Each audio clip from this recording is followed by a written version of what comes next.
আসসালামু আলাইকুম সবাইকে। প্রথমত বলে দিই, রামাদান মোবারক সবাইকেই বলছি আমি।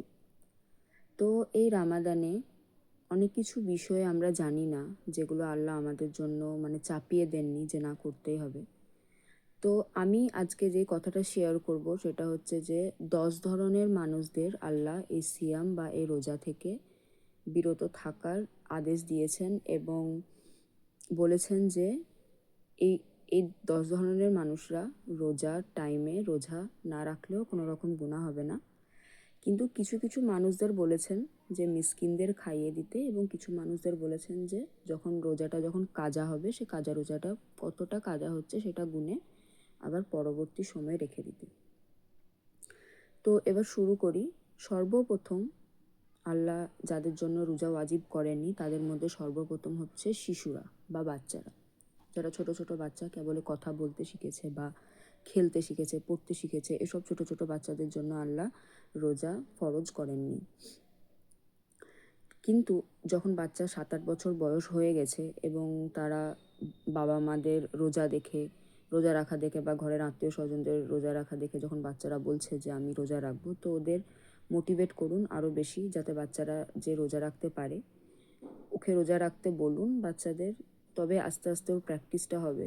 বড় জোর সেটা 12টা অবধি হোক, চাই 1টা অবধি হোক, চাই 2টো অবধি হোক, তারপরে সে খেয়ে নিক, কিন্তু প্র্যাকটিসটা যাতে চলে সেজন্য সে বাচ্চাদের, যখন বাচ্চারা বলছে যে আমি রোজা রাখবো, তো ওদের রোজা রাখতে দিন। এদের মধ্যে দ্বিতীয় নম্বরে আসছে যারা মেন্টালি ডিসঅর্ডার, বা যারা আমরা বাংলা কথায় যেটা বলবো যে যারা পাগল, সেসব বান্দাদের জন্য আল্লাহ রোজা রাখা ফরজ করেননি। কারণ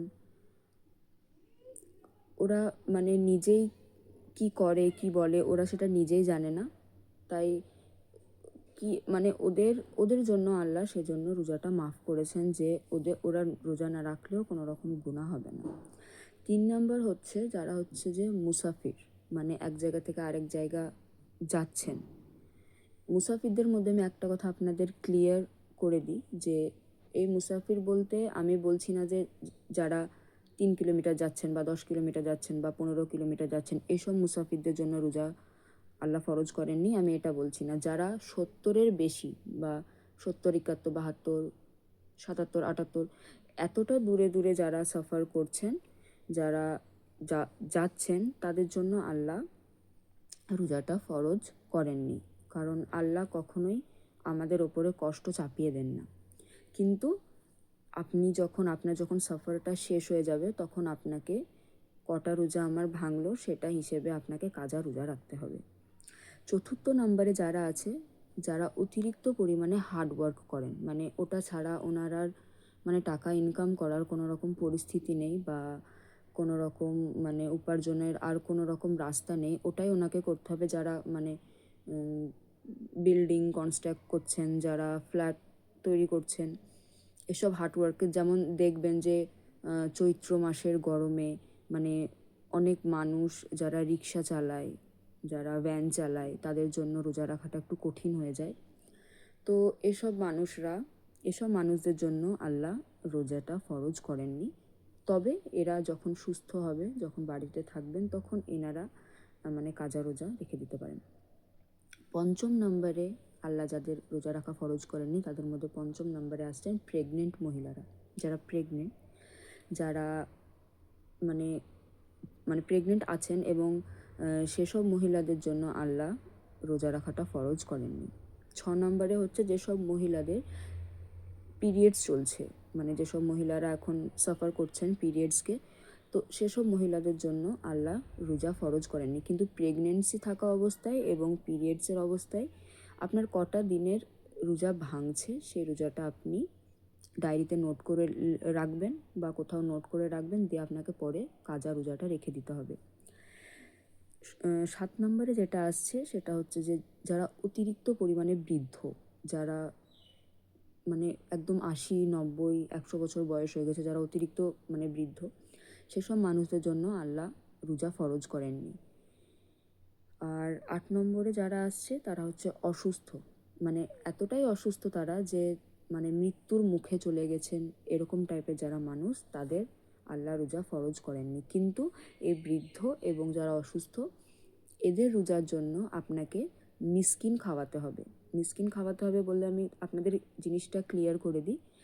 হয় আপনি যে খাবারটা খান, মানে মিডিয়াম লেভেলের যে খাবারটা খান আপনি, সেই খাবারটাই আপনাকে একটা মিসকিনকে আপনি দুবেলা খাওয়াতে পারেন, বা একই দিনে আপনি 30টা মিসকিনকে দুবেলা খাওয়াতে হবে। আর তা যদি আপনি না পারেন তাহলে আপনি মানে আপনি টাকা দিয়ে দিতে পারেন। ওই আপনার খাওয়ার খরচটা হিসেব করে আপনি টাকা দিয়ে দিতে পারেন। তারপরে 9 নম্বর যেটা হচ্ছে যে প্রেগনেন্সির পরে যে 40 দিন, মানে যখন বাচ্চা হয়ে যায় তখন যে 40 দিন মেয়েদের মানে ব্লিডিং হয়, তো সেই 40 দিনের মধ্যে যদি রোজাটা পড়ে যায় তাহলে সেই রোজা আপনাকে রাখার দরকার নেই, আল্লাহ ফরজ করেননি। কিন্তু এটা আপনাকে পরে কাজা করে নিতে হবে। এবং 10 নম্বরে যারা আছেন, যেসব মহিলারা বাচ্চাদের ব্রেস্ট ফিডিং করান, সেসব মহিলারা রোজা রাখতে পারবেন না। কারণ আমরা সারাদিনে যা খাচ্ছি সেই পুষ্টিতেই আমাদের মানে ব্রেস্ট ফিড হচ্ছে, আমাদের ব্রেস্টের মধ্যে দুধ আসছে। তো এই জন্য আল্লাহ বলেছেন যে যেসব মায়েরা ব্রেস্ট ফিড করান বাচ্চাদের, সেসব মহিলাদের জন্য রোজাটা মানে ফরজ রোজাটা আল্লাহ মাফ করেছেন, কিন্তু সেটা আপনাকে পরে কাজা রোজা হিসেবে তুলে নিতে হবে। তো এটাই ছিল আমার 10টা কারণ যেসব মানুষদের আল্লাহ রোজা রাখার মানে রোজা রাখতে মানে কষ্টটা চাপিয়ে দেননি। তো ওরাই সেই 10টা মানুষ। আশা করি ভিডিওতে আপনারা অনেক কিছু জানতে পেরেছেন। তো দেখা হচ্ছে আবার নেক্সট ভিডিও।